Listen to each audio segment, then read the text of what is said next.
伊朗曾经是全世界第3大的产油国，而它的油有多棒，你知道吗？等会我们看这个画面，你就可以比较出来说，这个是伊朗的油，非常的纯净，非常的干净，它是清甜油。我们看到了美国的油，它也算比较好，但是呢，委内瑞拉就比较像沥青，但是沥青它也有很高的价值，因为它可以提炼很多的东西。所以学伟刚刚讲的是，如果今天美国可以同时拿到委内瑞拉，可以同时拿到伊朗，它对整个石油的控制权就更大了。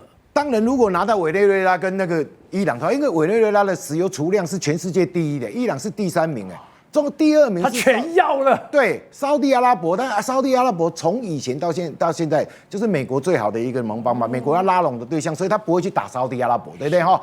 那可是你如果控制了委内瑞拉之后，你看委内瑞拉的油有没有看起来就是像电马嘎一样，像电马嘎啦哈，哥。那你如果看到伊朗的原油，你看哇。咕溜咕溜的，那个颜色是这是不是金嘛？它是黄金的，对不对？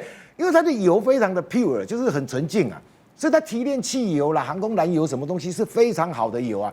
所以你看，你如果把委内瑞拉跟伊朗都控制住了之后，我整个石化产品的从上游到下游的整个供应链呐，都被美国拿到手上了。所以你现在世界上你要油的话，来找我，对，是不是来找我？而且我储油最多嘛，储量最多。那现在谁用油最多？当然这是中国啊，对不对？所以他当然要控制这2个国家。那我们刚才讲到伊朗，伊朗在战前的话，每天的石油产量是500到600万桶。那即使是战争开打的时候，它一天还能够产350万桶，而且它的成本非常非常低。它只要1桶石油的提炼的出来的话，大概就10到30块美元呢。难道它可以便宜的卖给中国？对啊，用看它揽山的嘛，对的，而且储油量的多的话，所以就跟你讲说，今天如果中国控制了这2个国家的石油的来源的话，那谁第一个跳脚？当然是中国啊！我今嘛可不可以都会采石油？对，除了俄罗斯之外，我已经几乎找不到来源了。本来刚刚讲中国透过走私，透过这个影子舰队，透过这种黑暗的市场，我可以拿到重油，我也可以拿到了轻油，我可以有很多不同的油种。对，现在我什么都没了，什么都没了。难怪说最近过去10天有没有9天没有飞机来青台了，来绕台了，对不对？油新的用啊，对不对？省省的用。你如果现在飞机再来飞的，飞机上去一架多少油？是对，飞了之后我没油了，我根本国内的经济发展就受到最大的。我知道这个就要问你了，你是台北工专矿业科，台北工专矿业科在搞什么？就是搞这个石油的。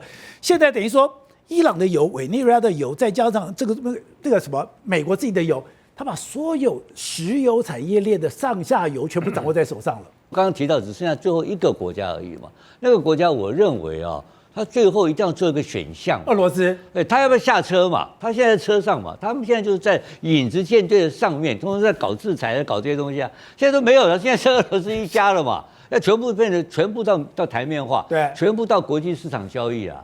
那俄罗斯也想说，那我何必跟你再凹这个玩意干什么呢？所以他只要俄乌战场，所以有自然而然的，他妥协的空间也就很大。所以他这整个是一个很大的一个国际的一个大战略，一个大包围态势，你知道吧？他包围到谁呢？他就包围到中国嘛。因为在氧气战争啊那篇文章里面特别提到说，现在中国跟俄罗斯每年是有1点多兆的这个人民币的交往，1兆多的人民币交往，主要什么？主要都是中国卖给俄罗斯，对吧？这样讲石油换产品，等于说是。俄罗斯很多的工业生产是完全掌握在中国的手上。他说，没有一个强国会愿意忍受这样的状况。只有一个情况，就是它会变成附庸国嘛。你长期发展下来的话，俄罗斯会变成中国的附庸国。对，那这俄罗斯人怎么可能受得了这个事情呢？那俄罗斯人一直想说你是我老弟，是我小弟，我现在我必须税喊呢。所以这个关系本来就不是一个 sustainable， 不是一个可持续的关系。所以这个关系这一次伊朗的变化，所以我认为大家都在有打自己个人的算盘。对，包括俄罗斯不愿意出手相救，也在看这个事情的发生。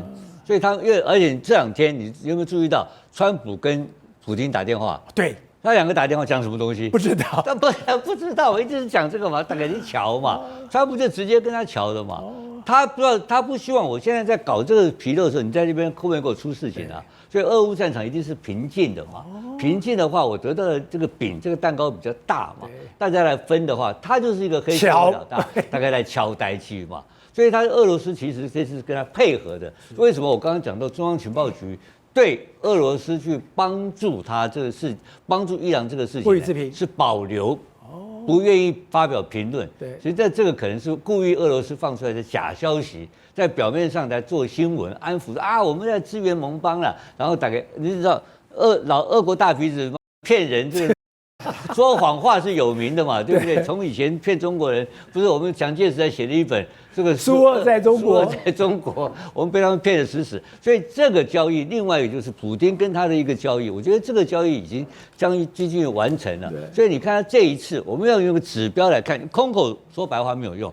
3月31号的行程没有改变，他本来安排2个地方哦，北京、上海哦。对。